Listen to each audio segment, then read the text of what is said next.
Skambinam vaikišką kuprinę paimti.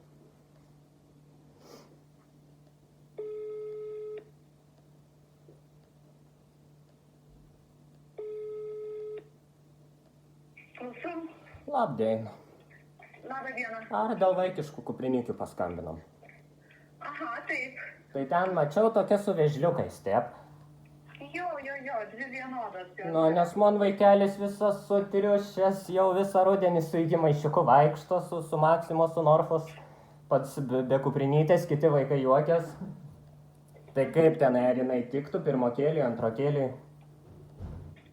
Na, mano vaikai nešiojo iki mokyklos daugiau mažiau jas, nes jos nėra didelės. O tai ten koks jų vadovėlis, elementorius, telpa. Nu, mano vaikas jisai vis tiek neskaito, jam nieks ten tų knygų neduoda, bet... Nelabai, žinokit, jos mažytės yra. Mato, tas mano tas vaikiuks toks pamodifikuotas, kaip sakoma, bet vis tiek jam, nu, jisai kuprinytės nori, jisai pritap nori.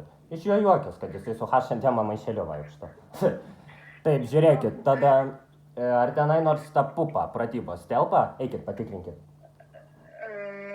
Dabar, žinokit, negaliu patikrinti, todėl kad aš ne namuose esu, tai nebent aš galėčiau jum vakaro patikrinti, bet, nu, jos mažos, jos vargu ar tilp, žinokit. Supratau, o šiaip kainelė, kokia ten nurodyta skelbime, kiek ten buvo?